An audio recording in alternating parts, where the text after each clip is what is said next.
హరహర మహాదేవ. పరశుశిఖర మహాక్షేత్రం బాలయోగీశ్వర భగవాన్ శ్రీ గురువు గారి క్షేత్రం గురించి భక్తులందరికీ నేను మరి ఒక విషయం చెప్పదలుచుకున్నాను.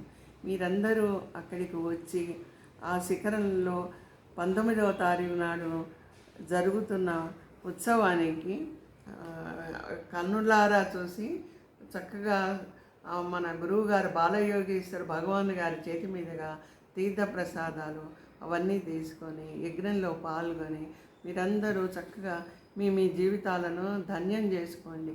ఇలాంటి అవకాశం ఎప్పుడూ రాదు. మనకి బాలయోగీశ్వర మహారాజు గారు సాక్షాత్తు భగవంతుడే, కానీ అందరూ ఈయన్ని గ్రహించలేకపోతున్నారు. ఎందుకని అంటే మహాత్ములు ఉన్నప్పుడు వెనకాల చెడుగా అనుకునే వాళ్ళు కూడా ఉంటారు. ఆయన మహత్యాన్ని కనుగొనలేరు.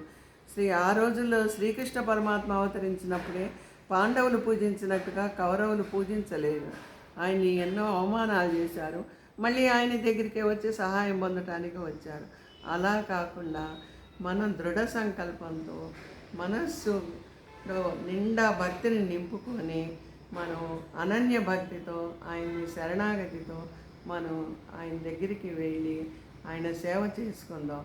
అక్కడికి వెళ్ళటానికి శక్తి లేని వాళ్ళు ఉంటారు. ఎలాగో ఈ అవకాశాన్ని ఉపయోగించుకొని మీరు మీకు తెలిసిన వాళ్ళని కూడా తీసుకుని వెళ్ళి వారికి కూడా ఉపకారం చేసి వాళ్ళు కూడా మనశ్శాంతిగా వాళ్ళ బాధలు పోయి అభివృద్ధిలోకి వచ్చేటట్లు మీరు వాళ్ళకి సహాయం చేసినట్లు అవుతారు.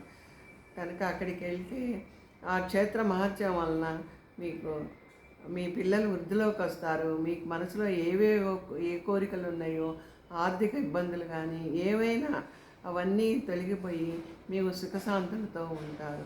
ఆ బాలయోగి బాలయోగి భగవాన్ ఈశ్వర్ మహాదేవ్ గారు వారి సన్నిధానంలో మనకి చాలా శాంతి కలుగుతుంది.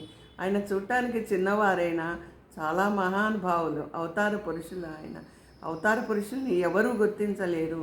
ఇవాళ రేపు వస్తున్నారు, మహత్యాలు చూపిస్తున్నారు చూసారా, వాళ్ళు మన మాయలో పడేసి ఎక్కువ డబ్బు భక్తుల గురించి డబ్బులు అవన్నీ పోగు చేసుకొని